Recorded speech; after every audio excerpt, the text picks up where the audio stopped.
Pozdravljene, drage gledalke in spoštovani gledalci naše televizije ETV in seveda še posebej Slovenskega globusa, zlasti v tem februarskem času z mnogimi čokoladnimi srčki oblazinjenega valentinčkanja, ki nam ga seveda po ameriškem vzorcu imputirajo iz Amerike in tuji mediji še sploh, da trgovcev, ki si besno manejo roke, niti ne omenjam.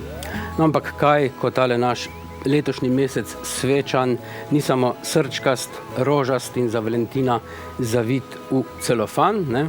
Pa čeprav seveda naši zimski olimpijci v obče februarsko veselje skoraj vsak dan pokasirajo kakšno medaljo v daljni nam Rusiji in ožarjajo naše nacionalno bistvo in našo nacionalno auro, kaj ne da.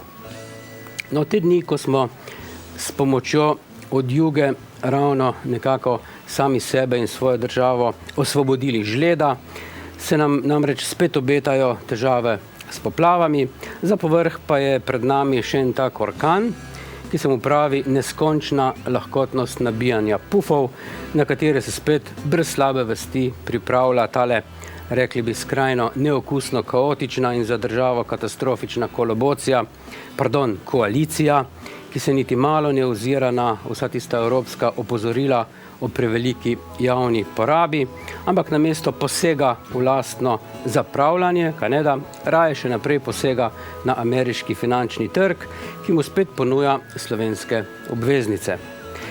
Tokrat gre za puf 3,5 milijard dolarjev, čeprav je še nedolgo tega Čufar seveda razglašal, da nam denarja vsaj do aprila ne bo zmanjkalo.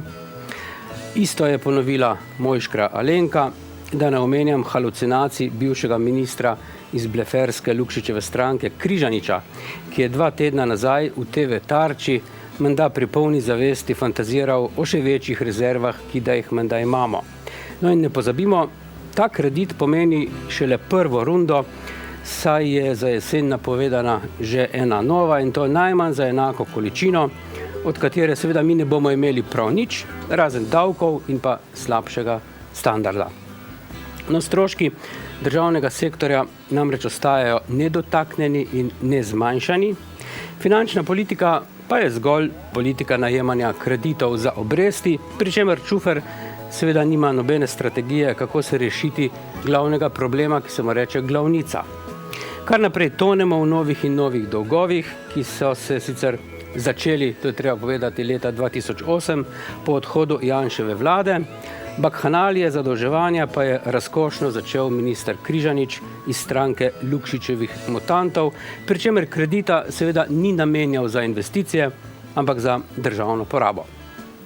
No, Križaniča je zdaj komaj v enem letu, se mi zdi, ministrovanja že prehitel rekorder vseh kreditojemalcev Čufar, ne, ki nam je nabil, reci in piši, že za 6 milijard pufa, tako da zdaj ne more več možakar blefirati, da smo ena najmanj zadolženih držav v Evropski uniji, saj naš dolg zdaj znaša že 73% vsega, kar naše gospodarstvo ustvari v enem letu, pri čemer damo, kar bi seveda moral biti rdeči semafor, že 12% proračuna samo za obresti in nič za vračilo osnovnega dolga, ki smo ga, kot rečeno, od leta 2008 sem zgolj zapravili, namesto investirali kakorkoli že v gospodarstvo.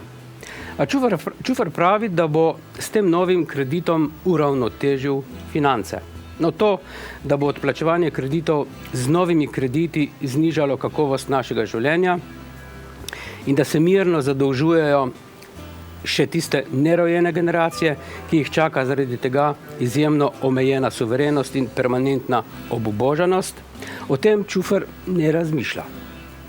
Tako kot o svoji odgovornosti niti podrazno ne razmišljajo tudi tisti bančniki državnih bank, ki so konec januarja pred preiskovalno parlamentarno komisijo, ki preiskuje šlamastiko 5 milijard bančne luknje, vsi po vrsti razglašali svojo nedolžnost, ne?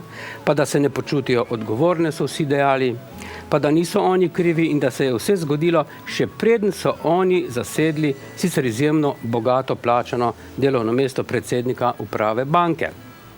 Videli smo en tak tipičen smisel za slovensko odgovornost, bi lahko rekli, a od vseh je bil najboljši pri tem Janko Medja iz Nove Ljubljanske banke, ki je komisiji odgovarjal, tako bi rekli, diletantsko, kot da je v banki zaposlen na delovnem mestu receptorja in nekakega direktorja. Zgovarjal se je v stilu, citiram, zdajle nimam podatkov, če boste dali pismeno, zato pa nisem strokovnjak. Konec citata. Govoril je deplasirano o kulturi banke, kot da bi delal v Cankarjevem domu in ne v državni bančni inštituciji, ki ima morda kako jasno strategijo in znano linijo odgovornosti. Seveda je bila spet kriva svetovna kriza, splet okoliščin, vremenske razmere, le on ni bil nič kriv. No, čudno je le, da potem Arhar pri Unikreditu ni bankrotiral. No, najbrž zato ne, ker tam niso talali kreditov na vampih v lokalu na Tržaški cesti, kjer so se zbirali ob določenih dnevih fantje, ki so se med seboj poznali, Resne banke namreč ne dajejo kreditov na vampih ali na osnovi klica politikov in raznih prepotentnih uvoženih županov tudi ne, kajti v resnih bankah se s tem ukvarjajo, ne boste verjeli, bančniki, medtem ko se pri nas v državnih bankah samo delajo, da so bančniki. V resnici pa so zgolj politično kadrovani nesposobneži, ki bi jih v tujini že zdavnaj dali za zapahe. Give me money, and I can be so funny, and you can call me honey, and I will call you honey bunny. Give me money, and I can be so funny, and you can call me honey, and I will call you honey bunny. Give me money, and I can be so funny, and you can call me honey, and I will call you honey bunny. Give me money, and I can be so funny, and you can call me honey, and I will call you.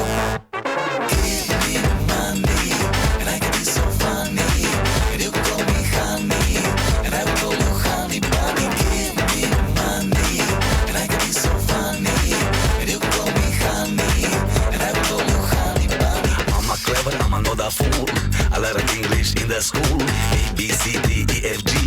Watch out, baby. 1, 2, 3. I got that rhythm in my bones. I like the Beatles and the Rolling Stones. One papa, lubama, bim, bam, bam. All I need is what I am.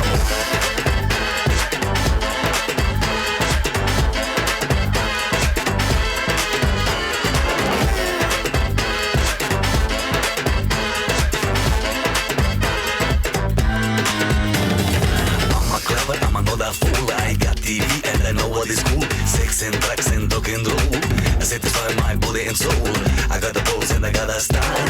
I got $1 billion smile. One papa, lubama, bim, bam, bam. All I need is what I am. Give me money, and I can be so funny, and you can call me honey, and I will call you honey bunny. Give me money, and I can be so funny, and you can call me honey, and I will call you honey bunny.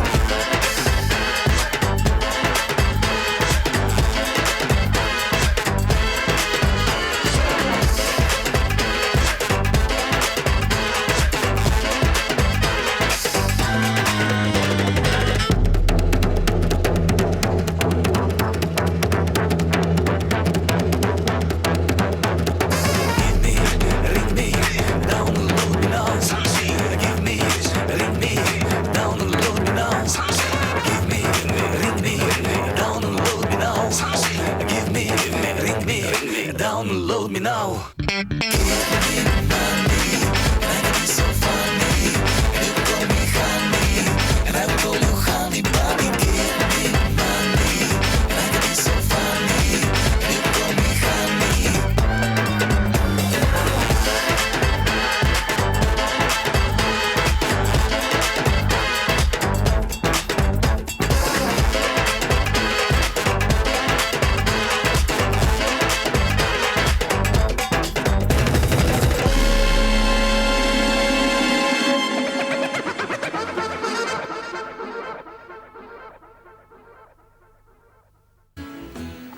No, še sreča, da je mimo vsaj tale februarska ledena doba, ki je velik del države ovila v žled in vsaj četrtini državljanov kar za en teden celo ugasnila žarnice, kot smo videli, razen seveda pri nas v Zasavju, kjer so bili en tak otok. Ampak kljub vsemu je Slovenija trenutno še vedno dežela agregatov, pa polomljenih in očitno že prej neustreznih telegrafštank ter škandalozno neusklajene logistike med civilno zaščito in Slovensko vojsko. No, tista že odvratno populistična floskula Alenke Bratovšek, češ da znamo stopiti skupaj, ko je treba, se je tokrat izkazala v vsej svoji maltene žaljivi izpraznjenosti, no, vsaj kar se tiče reagiranja vlade oziroma njenega ministra Romana Jakiča, ki sicer zase pravi, da je na tistih svojih za davkoplačevalce sicer visoko stroškovnih potovanjih pač proaktiven, kaneda, in da se na mednarodnem parketu dobro znajde, in še bil dodal Jakič, v tedanjem soju hišne preiskave, ki ga je doletela točno takrat, ko se je, poglej si ga na ključa, baš nahajal na obisku v Rusiji in ko se mu je pokvaril Falcon.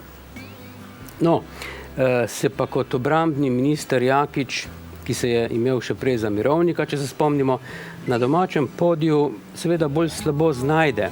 In to ne samo zato, ker kot Zokitov hvaležni aparatčik mirno pristaja na vsakoletno zmanjševanje sredstev za Slovensko vojsko, ki dobiva mizerne plače, ampak je že vobče koalicijsko nezadovoljstvo z njim, zdaj že res prav sitno je občutiti v koaliciji, še posebej te dni, kaneda, ko za voljo bližajoče se pravnomočne obtožnice možakar vladi zbija kredibilnost, ki je pa tako ali tako ta vlada že nima.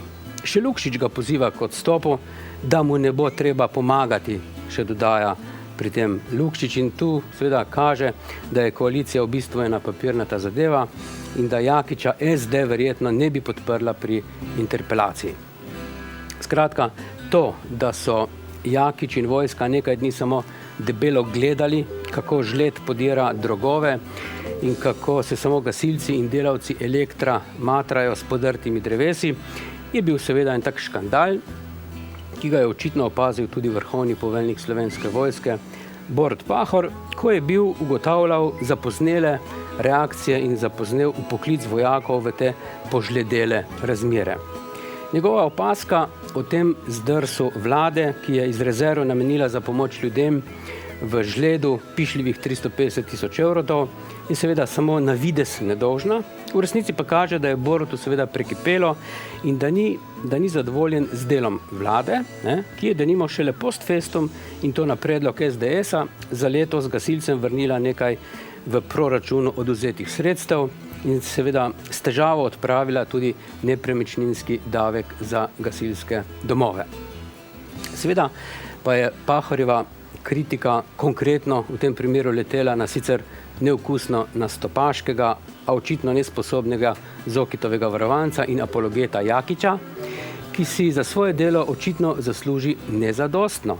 Pričemer je ta bivši direktor zavoda Tivoli strani Nacionalnega preiskovalnega urada, kot rečeno, pravkar fasal prijavo zaradi suma goljufanja v zadevi Stožice, kodr naj bi skupaj z gurujem sekte Pozitivna Slovenija z Zokitom skušala z navidezno pogodbo preslepiti konzorcij bank za dodelitev kredita propadlemu graditelju Stožic Grepu. Očitno je, da Zoki iz Saraorcev doma zdaj res teče poslednji krog svojega izgubljenega maratona in to z vso svojo poslansko ekipo vred. Ekipo, v kateri vidimo plagiatorje, ovaduhe, okroglolične blondinke iz poprejšnje Pahorjeve črede in pa tudi primerke, ki še slovensko ne znajo. Počasi mu postaja Zokitu namreč tudi jasno, da so se mu dokončno odpovedali tudi tisti murglski prešuštniki, ki so se v tisti tragikomični burki še pred dobrima 2 letoma slinili okoli magistrata v tistem najlepšem in najbolj poštenem mestu na svetu. No in čeprav je Zoki še lansko leto v Večernem listu takole retorično ugotavljal, citiram, ne vem, ali je v Sloveniji sploh kaj korupcije. Resno. Konec citata. No, ima možakar prav zdaj za vratom tudi on prijavo NPU-ja In to baš zaradi, pomislite, zaradi korupcije, v kateri je osumljen, da je sodeloval z Jakičem, Samom Lozejem in še nekaterimi iz Grepa v enem takem neresničnem dogovoru med mestno občino Ljubljana in pa Grepom o povsem nepotrebnem najemu parkirišč, kar je takrat zadostilo pogojem za pridobitev 100-milijonskega kredita Grepu, ki je zdaj seveda pristal na slabi banki in ga bomo pokrili, kako pak drugače, vsi slovenski davkoplačevalci. Jankoviću se realnost izdatno in neusmiljeno sesuva, ko se sooča s takimi NPU-jevskimi prijavami na tožilstvu. Sesuva se tudi z drugimi ovadbami, sesuvajo se mu tudi tiste izgubljene sodbe, kakršna je tista, v kateri je bilo ugotovljeno, da je neupravičeno prodajal zemljišča, ki niso bila od občine, pa tudi ko toži medije, medije, ki mu postavljajo ogledalo, tudi v teh tožbah redno Možakar doživlja pušijono, saj je izgubil proti financam, proti Reporterju in zdaj bo še proti demokraciji. In še preden bo zapopadel, kaj se mu dogaja, da ga bodo zapustili vsi do včerajšnji slinarji, nanj pa se bo, ko bo to zapopadel, seveda obesila davkarija.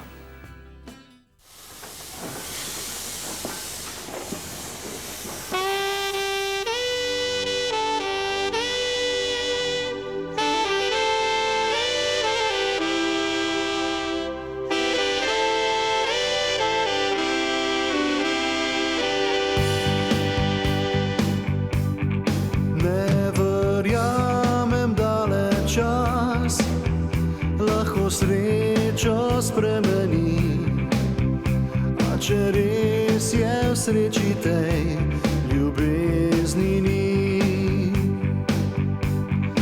Iz daljave slišim vlak, žvižg odmeva skozi noč. Šele zdaj vem, da je to poslednji vlak. Rekla si, da moraš proč in da kmalu vrneš se. Vedel sem, da to je najino slovo.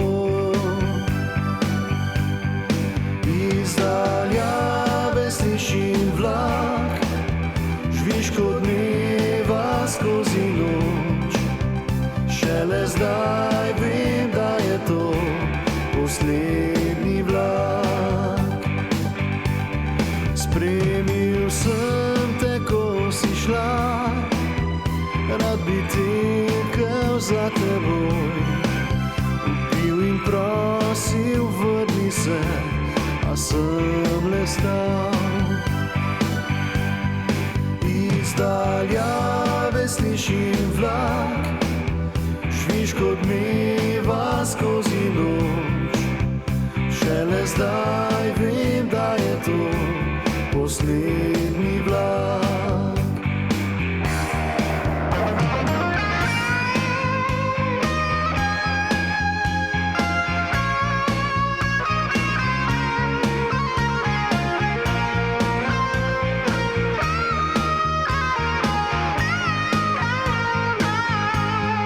Rekla si, da moraš proč in da kmalu vrneš se.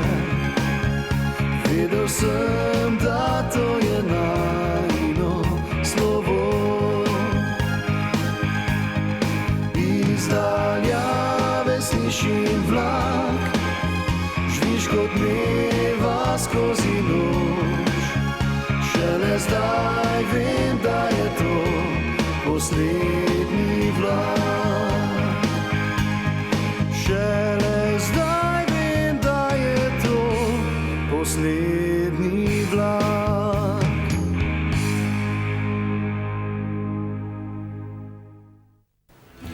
Koalicija, ki si že dobra 2 meseca med seboj podeva kandidate za izpraznjene ministrske fotelje, kot da gre za ping-pong žogice, ima seveda eno težavo, ker ministrskemu ansamblu, kot vidimo, ves čas grozi en razpad. Bodi si zaradi eklatantno slabih ministrov, kot je bil Stepišnik, ki so mu sami dali laufpost, bodisi ker minister odide zaradi korupcije, kot je za razlog svojega odhoda navedel zdravstveni minister Tomaž Gantar, ali pa zaradi upravičenih interpelacij, ki obelodanjajo nekorektno delo onih, ki jih najdejo ne s prstom, ampak do komolca v marmeladi, pri čemer je imel okoljsko-infrastrukturni minister Omerzel zgolj eno tako, bi rekli, življenjsko srečo, da je preživel tisto interpelacijo, saj je koalicija kakopak dobro vedela, da si ne more privoščiti še enega praznega ministrstva in je potem v interpelaciji, kajneda, kljub vsemu podprla Omerzela. Najbrž pa je ne bo tako lahko odnesel šolski minister Jernej Pikalo iz Lukšičeve ministerske kvote, ki se nemara iz interpelacije ne bo tako zlahka izvlekel, saj je v sumu njegovih koruptivnih poslov z javnim denarjem povezano kar nekaj članov Lukšičeve familije. No, sicer pa ima ta papirnata koalicija še kar naprej ene prav vesele težave z iskanjem gospodarskega ministra in pa zdravstvenega ministra.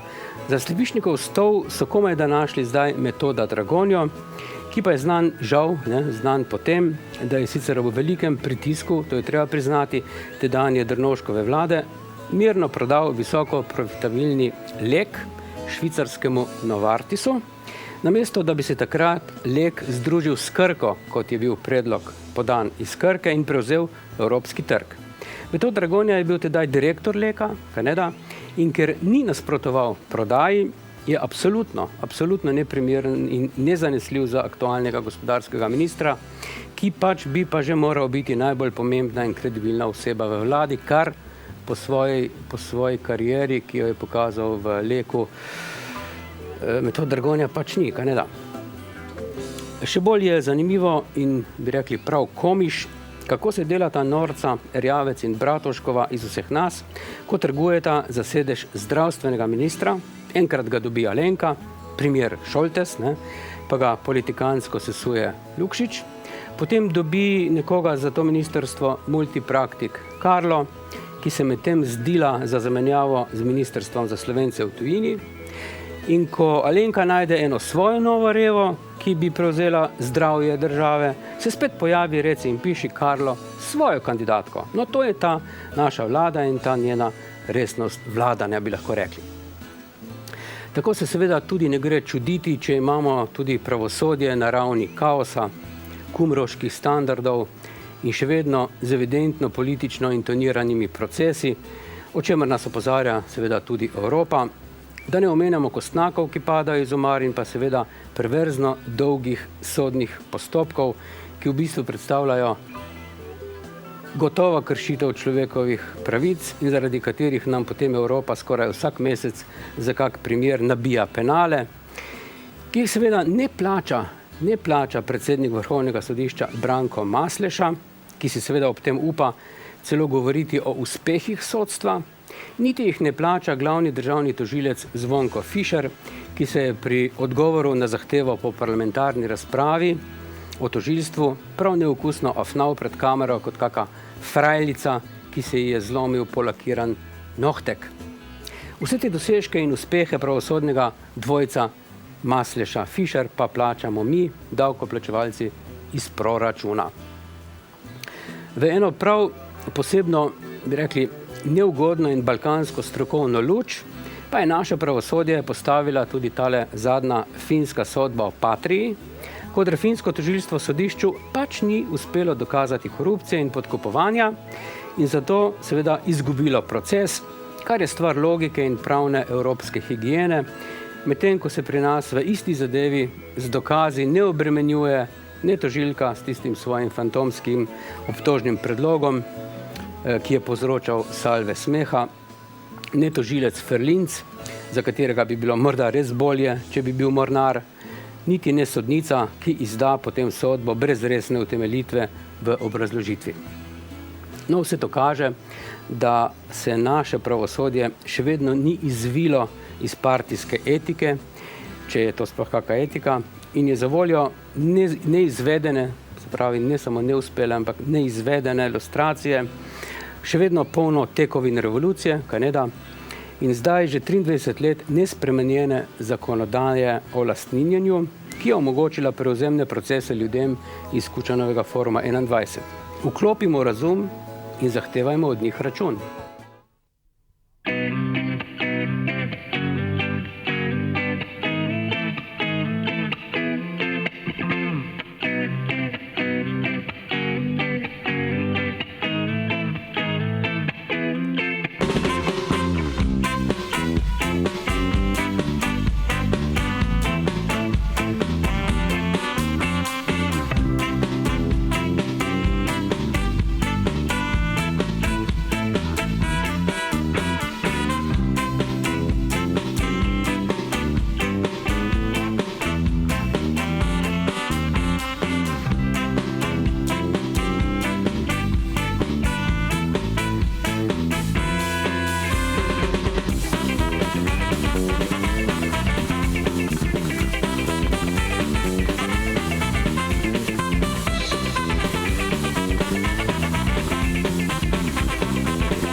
Drugačen je dan, si na cesti, nisem več sam. Za vogalom se sveti grmi, tam včeraj dimno luči. 1,20 m, mogoče še kaj, faca čudno se dere kot zmaj. Jeden tretji v glavi ima, stegne roko mi dar voda. Ljubno vabim, si samo danes, tle pozabiš, da si živ danes. Nove zgodbe boš odkril danes, cirkus naš, tvoj izziv.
Drage gledalke in spoštovani gledalci, že drugi mesec bo spet prišla pomlad in pa ponovno se bo kakopak razcvetela predvolilna flora in ena taka politikantska fauna s polno doziranih afer seveda, ampak trenutno vsi skupaj raje uživajmo v uspehih naše olimpijske ekipe, ki vsak dan pokasira eno, če ne dve medalji.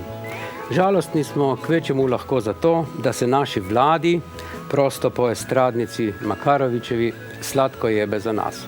Srečno!